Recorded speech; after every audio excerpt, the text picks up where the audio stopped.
حضرت داؤد طائی اور امام جعفر صادق کے درمیان ایک دن بحث ہو گئی۔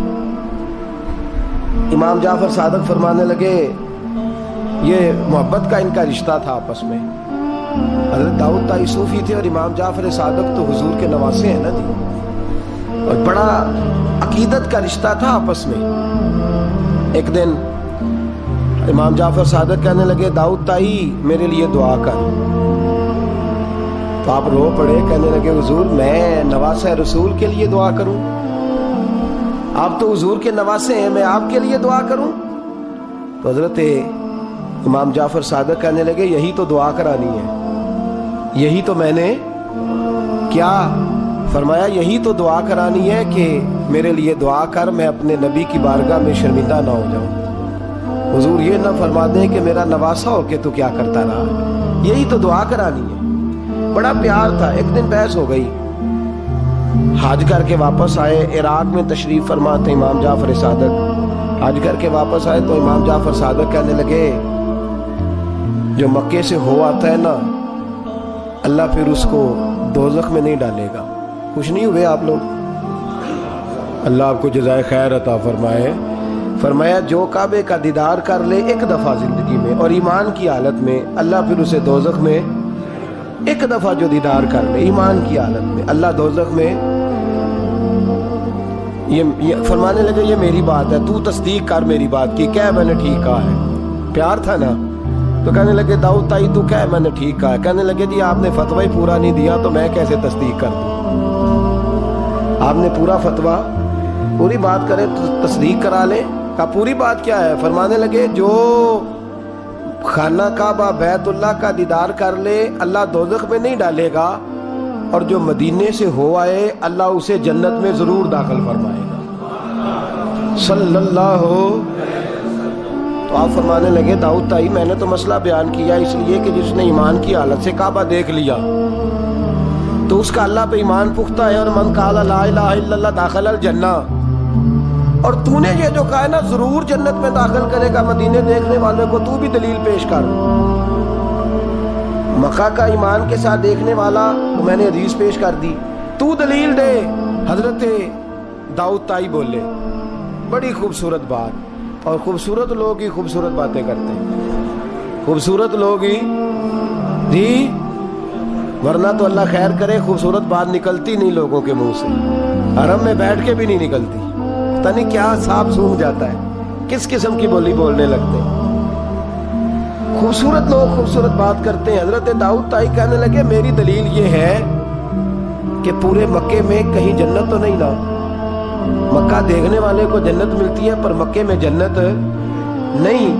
فرمانے لگے مدینے میں تو جنت ہے نا، روضۃ من ریاض الجنہ ما بین بیتی و منبری روضۃ من ریاض الجنہ۔ فرمایا میرے منبر اور میرے گھر کے درمیان جتنی جگہ ہے وہ، اور آپ فرمانے لگے حضرت امام جعفر صادق سے کہنے لگے حضور دیکھیں نا، اللہ فرماتا ہے جو جنت میں گیا ہم فیہا خالدون، پھر نکالا نہیں جائے گا۔ تو کہنے لگے میرا عقیدہ ہے جو دو نفل بھی ریاض الجنت میں پڑھ لے اللہ اسے ضرور جنت میں داخل فرمائے، اس لیے کہ جو گیا وہ دوبارہ واپس۔ حضرت ادریس علیہ السلام کی دوستی ہو گئی رضوان سے۔ رضوان جنت کے فرشتے کا نام ہے جس کے پاس چابی ہے جنت کی، دروازے پہ بیٹھے ہوتے ہیں، رضوان اس فرشتے کا نام ہے۔ تو حضرت ادریس کا یارانہ تھا، وہ ملنے آتے تھے جناب ادریس علیہ السلام کو۔ تو ایک دن حضرت ادریس کہنے لگے تو خود تو یہاں کی سیر کر جاتا ہے، مجھے کبھی کرائی نہیں۔ کہا آپ بھی کر لیں۔ تو فرشتہ آپ کو جنت دکھانے لے گیا، جنت میں جا کے تو کہنے لگا حضور چلے، فرمانے لگے کدھر؟ کہنے لگا واپس، فرمانے لگے میں نے جانا ہی نہیں۔ اس نے کہا کیوں؟ فرمانے لگے اللہ فرماتا ہے ہم فیہا خالدون، جو جنت میں آئے گا نکالا نہیں جائے گا، تو کیسے مجھے نکال سکتا ہے؟ کہنے لگے جناب آپ نے سیر کا کہا تھا۔ فرمایا سیر ہی ہے یہ، اس لیے کہ جنتی ساری عمر ہی سیر کریں گے، وہ سیر ہی کریں گے، سفر تو تھکا دیتا ہے بندے کو، یہ سیر ہی ہے۔ اب وہ فرشتے پریشان ہوئے تو رب کریم نے فرمایا وہ فرشتے تیرا اور اس کا یارانہ بھی میں نے لگوایا تھا، اور اس کو جنت کی سیر پر آنے کی خواہش بھی میں نے ہی پیدا کی تھی، اور تو کون ہوتا ہے میری بغیر اجازت دروازہ کھول سکے؟ بلوایا بھی میں نے ہی تھا۔ اور یہ جو میں نے کہا نا اڑ جا، یہ توفیق بھی میری ہوئی ہے، میری طلب بھی تو تیرے کرم کا صدقہ ہے۔ یہ پاؤں اٹھتے نہیں بلکہ یہ اٹھائے جاتے ہیں، تو جب بلا لیا ہے جنت میں داخل کرا لیا ہے، اور جنت بھی وہ والی جس کو میرے رسول پاک کے قدموں نے جنت بنایا ہے، وہ جنت جس کو ریاض الجنہ کا لفظ دیا ہے، حضور نے جنت جس کو بنایا ہے، وہاں تک پہنچ جائے۔ یہ ہے عرض جنت، یہ طیبہ کی زمین ہے عرض جنت، پر زمین کس کی ہے؟ کیسا عجیب معاملہ ہے۔ یہ ہے عرض جنت، یہ طیبہ کی زمین ہے، جنت بھی یہیں، کیونکہ مالک جنت بھی یہیں ہے، جنت بھی یہیں، مالک جنت بھی یہیں، جنت بھی یہیں تو مالک جنت بھی۔ اور جتنا جنت کا اعلان میرے نبی نے فرمایا نا، سارا فرمایا ہی مدینے میں ہے۔ اور جنت بیچی ہے کئی دفعہ نبی پاک نے، کئی دفعہ فرمایا میرے روما کما خرید کے دو، مجھ سے جنت لے لو۔ حضرت عثمان نے کہا حضور میں خرید دیتا ہوں۔ کہا جنگ تبوک کے لیے سامان دو، مجھ سے جنت لے لو۔ حضور نے تو کئی دفعہ سیل لگائی ہے جنت کی۔ یہ ہے عرض جنت، یہ طیبہ کی زمین ہے، جنت بھی یہیں، مال کے جنت بھی یہیں ہے۔ کعبۃ اللہ، حضرت عبداللہ ابن مسعود رضی اللہ تعالیٰ عنہ فرماتے ہیں جس کو ایک تکلیف آئے نا کعبے میں، کتنی جی؟ ایک کدی تے آئی جاندی ہے نا، میرے ورگے ہمیشہ دے تھکے بندے، ایک آپ تکلیف تو بخار آ گیا، پیر میں درد ہونے لگ گیا، کوئی تکلیف تو آئی جاتی ہے۔ فرماتے ہیں ایک تکلیف اگر تجھے حرم مکہ میں آئی نا، ایک، تو اللہ تیرے 80,000 سال کے گناہ معاف فرما دے۔ کتنے؟ 80 100 نہیں، میں نے سوچ سمجھ کے جملہ کہا ہے۔ 80 ایک تکلیف اگر تجھے، کہاں بولے نا یار، کتنی؟ ایک گناہ کتنے معاف؟ یہ کس نے کہا ہے؟ حضرت عبداللہ ابن مسعود نے۔ وعدہ کس کا ہے؟ اللہ کا۔ وعدہ کس کا ہے؟ اگر مدینے چلے جائیں تو میرے نبی پاک صلی اللہ علیہ وسلم کو پتا تھا لوگ میرے غلاموں کو دھکے بھی ماریں گے، مجنون اور پاگل بھی کہیں گے، ان کو بری نظروں سے بھی دیکھیں گے، کہیں گے یہ تو ہے ہی پاگل، بڑا کچھ ہوگا۔ واہ محبوب تیرے اندازے میزبانی پہ قربان جائیں، کیسا بندوبست فرمایا، کیا انداز اختیار فرمایا۔ فرمایا تم میں سے جو کوئی مدینے آیا وہ میرا مہمان ہے۔ کوئی مدینے مکے میں ایک تکلیف پہنچی تو 80,000 سال کے، اور یہاں مدینے میں واہ کیا جود و کرم ہے شاہ بطحہ تیرا۔ واہ دیکھیں اعلیٰ حضرت لفظ کیا تھا، واہ کیا جود و کرم ہے شاہ بطحہ تیرا، نہیں سنتا ہی نہیں دیکھیں ترکیب اعلیٰ حضرت کی، ایسے جملے درد ہو تو نکل، نہیں سنتا ہی نہیں مانگنے والا تیرا، اور کہتے ہیں تیرے قدموں میں رہوں غیر کی ٹھوکر پہ نہ ڈال، جھڑکیاں کھاؤں کہاں چھوڑ کے صدقہ تیرا، اور تیرے قدموں میں جو ہے غیر کا منہ کیا دیکھیں، پھر کون نظروں پہ چڑھے دیکھ کے طلبہ تیرا، دیکھ کے جلوہ نہیں۔ اعلیٰ حضرت کا انداز کوئی اعلیٰ مزاج لوگ ہی سمجھتے، جلوہ نہیں جی، کہتے جس نے میرے مصطفیٰ کے قدم کا تلوہ دیکھ لیا اس کی نظر پہ کوئی نہیں چڑھتا، تو جس نے جلوہ دیکھ لیا صلی اللہ ہو، کون نظروں پہ چڑھے دیکھ کے تلوہ تیرا، قدم دیکھ لے تو نظر پہ کوئی نہیں چڑھتا، تو جو سیدنا صدیق اکبر کی طرح مولا علی کی طرح جلوہ ہی دیکھ لے۔ اب میری نگاہوں میں جچتا نہیں کوئی، جیسے میرے محبوب ہیں ایسے میرے رسول کریم صلی اللہ علیہ وسلم نے فرمایا جو حرم مدینہ میں آئے اور اسے کوئی تکلیف پہنچے، اس پر کوئی آزمائش آئے، اسے پریشان کیا جائے، اسے یہاں کوئی دکھ پہنچے، میرے حبیب نے فرمایا وہ میرا مہمان ہے، وہ صبر کرے۔ یا رسول اللہ کیا ملے گا؟ فرمایا تم مدینے کی تکلیفوں پہ صبر کرنا، میں قیامت کے دن اللہ کی بارگاہ میں تمہاری سفارش کروں گا، میں رب کی بارگاہ میں تمہاری سفارش کروں گا۔ مکہ مکرمہ میں تکلیف پہنچی تو گناہ معاف ہے، اور یہاں تکلیف پہنچی تو حضور کی سفارش۔ اور پھر دیکھیے نیکی کا انداز دیکھیے، مکہ مکرمہ میں کوئی ایک نیکی کرے تو 1,00,000 کا ثواب ہے، ایک نماز پڑھو تو کتنے کا؟ ہم نے کبھی سوچا بھی نہیں ہوگا کہ 1,00,000 نفل پڑھیں گے۔ ایک طواف کرو تو کتنے طواف کا ثواب؟ ایک بار ایک دفعہ سبحان اللہ پڑھو تو کتنی کا ثواب ہوا؟ 1,00,000 کا ثواب. اور اگر کوئی حج کرنے جائے تو ثواب ڈبل ہو جاتا ہے. اور اگر کوئی رمضان شریف کے مہینے میں جائے تو 1,00,000 کو 70,000 سے ضرب دینی پڑ جاتی ہے. 1,00,000 کو اگر رمضان شریف میں جائے تو یہاں آپ کیلکولیٹر نہ نکال لیجئے گا، اگلی تقریر نہ رہ جائے. 70 کو 1,00,000 سے ضرب دینی پڑتی ہے.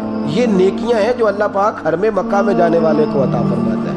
میری سمجھ میں صرف اتنی بات آتی ہے کہ وہ جو امتیں کرتی رہی ہیں نا، 1000 سال عبادت، 1000 سال انہوں نے عبادت کی ہے، تو امت مسلمہ کو اللہ نے درجہ تو اونچا ہی دینا ہے نا. کنتم خیر امت جو ہوا درجہ چونکہ اونچا دینا ہے، تو اللہ پاک نے یہ بہانے بنا دیے. شب قدر ہے، شب برات ہے، یہ اللہ پاک نے بہانے بنا دیے.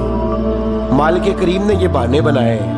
فرمایا تم بھی شب برات میں، شب قدر میں مسجد آ جاؤ، یا اللہ تمہیں موقع دے تو حرم مکہ اور مدینہ آ جاؤ. میں تمہاری ایک ایک نیکی پر اتنا زیادہ ثواب دوں گا کہ تم پچھلی امتوں سے آگے نکل جاؤ. پچھلی امتوں سے اللہ نے ہمارے نمبر ہی زیادہ رکھے اور ہمیں اضافی نمبر بڑے ملتے ہیں. بڑے نمبر رکھے ہیں رب کریم نے ہمارے. تو رب اللہ کریم کی رحمت سے میرے رسول پاک صلی اللہ. اور پھر دیکھیں نا، کعبے کا معنی ہے مسابت للناس. کعبہ رجوع کی جگہ ہے. کس چیز کی جگہ ہے؟ یعنی اس کی طرف توجہ ہو. میرے نبی پاک صلی اللہ علیہ وسلم کی سب سے بڑی سنت کعبے کو دیکھنا ہے. حضور بیٹھ جاتے تھے اور کعبے کے سامنے بیٹھتے تھے. جب بھی حرم میں بیٹھتے دیر تک دیکھتے تھے. کچھ لوگ لالچ کرتے ہیں، نیکی کا کرنا چاہیے، اچھا لالچ ہے کہ میں طواف زیادہ کر لوں، عمرہ زیادہ کر لوں، بڑی اچھی بات ہے. لیکن رسول کریم صلی اللہ علیہ وسلم کی جو سنت سب سے زیادہ مضبوط ہے وہ ہے بیٹھ کے کعبے کا. اور حضور نے فرمایا تو دیدار ہی کرتا رہے، اللہ تجھ پر 20 رحمتوں کا نزول فرما دے گا. کعبہ معظمہ کا دیدار کرنا. کعبہ ہے رجوع کی جگہ. نماز کس طرف منہ کر کے پڑھنی چاہیے جی؟ اجی کدھر منہ کر کے پڑھنے؟ کیڑی سائڈ تے جی؟ مغرب سائڈ پہ. تو جو حرم شریف میں ہو وہ مغرب سائڈ منہ کرے گا، مشرق سائڈ. فَإِنَّمَا تَوَلُّوا فَثَمَّ وَجْهُ اللَّهِ. اللہ فرماتا ہے جدھر مرضی منہ کر لے اللہ کی رحمت ادھر ہی ہے. وَلِلَّهِ الْمَشْرِقُ وَالْمَغْرِبُ. مشرق بھی اللہ کا، مغرب بھی اللہ کا. فَإِنَّمَا تَوَلُّوا فَثَمَّ وَجْهُ اللَّهِ. جدھر بھی منہ کرے گا اللہ ادھر ہی. چاروں جانب دنیا کا رجحان کعبے کی جانب ہے. اور یہ جو ہمارا دل کھینچا چلا جاتا ہے نا کعبے کی جانب، کھینچا چلا جاتا ہے، اس کی وجہ یہ ہے کہ نماز اللہ کی اور منہ طرف. نماز کس کی؟ منہ طرف. تو ساری زندگی کہتے رہے تو پھر طبیعت تو کھینچے گی نا، کعبے کی طرف کھینچے گی. میرے محبوب کریم صلی اللہ علیہ وسلم کے لفظ بڑے حسین ہیں. محبوب کریم صلی اللہ علیہ وسلم نے فرمایا تو حج اور عمرہ کرنے آئے تو یہ نہ سمجھ میں حاجی یا معتمر ہوں. الحاج والمعتمر وفد اللہ. حج عمرہ کرنے والا اللہ کی جماعت ہے. یہ کس کا گروپ ہے؟ یہ کس کا گروہ ہے؟ اللہ. یہ اللہ کا گروہ ہے. اللہ ان کی میزبانی فرماتا ہے، اللہ ان کو انعامات سے نوازتا ہے. رب کریم اپنے گھر بلاتا ہی اس کو ہے جس کو اللہ نے درگزر کرنا ہو، جس کو اللہ نے معاف کرنا ہو، جس کو اللہ نے بخش دینا ہو. بڑے. اور پھر میاں صاحب رحمۃ اللہ علیہ کا ایک شعر تھا. میں ذرا پریکٹیکل دیکھتا ہوں چیزوں کو، کوشش کرتا ہوں کہ دیکھا جائے. تھوڑا سا نوجوان نسل ہماری تھوڑی سی کہتی ہے ہمیں عقلی طور پہ بھی سمجھاؤ. تو میں فیلڈ کا آدمی ہوں تو تھوڑا تھوڑا مجھے پالنا پڑتا ہے، سوالوں کے جواب دینے ہوتے ہیں. تو میں ہر چیز کو اس کے اصل نقطہ نظر سے دیکھتا ہوں. تو میاں صاحب کا ایک فکرہ تھا، دوسرے والے کی تو سمجھ آتی تھی، پہلے والے کی نہیں آتی تھی. مشہور بڑا تھا، رحمت دا دریا الہی. آتا ہے نا آپ سب کو؟ مینوں نہ سناؤ تو بکری گل ہے، ویسے آتا ہے. رحمت کا دریا الہی تے جے ایک قطرہ. وہ جے ایک قطرے والی تو سمجھ میں بات آتی تھی، لیکن وہ جو ہر دم وگدا ہے وہ ظاہری آنکھوں سے نظر. کئی دفعہ ہمیں نظر صاحب نظر لوگوں کو آتا ہے، باطن میں تو نظر آتا ہے، محسوس ہوتا ہے، لیکن ظاہر نظر یہ کسی نے دیکھنا ہو تو مکے مدینے جا کے نظر آتا ہے. رحمت دا دریا الہی ہر دم، ایک دم نہیں، ہر مدینے کی جس گلی پہ نظر کرے نا آپ ریلا ہی آ رہا ہے. مکے کی جس گلی پہ نظر کریں وہ یہاں ایک جھوٹ بولتے ہیں ہمارے سیاستدان، کہتے ہیں یہ ٹھاٹھے مارتا سمندر، حالانکہ وہ نہر بھی نہیں ہوتی لوگوں کی. ٹھاٹھے مارتا سمندر، پتہ نہیں کدھر ٹھاٹھے لگ رہی ہے، اللہ ہی جانتا ہے. اور جو بھی شروع کرتا ہے بات یہیں سے، حرم شریف جا کے پتا چلتا ہے ٹھاٹھے مارتا سمندر کس کو کہتے ہیں.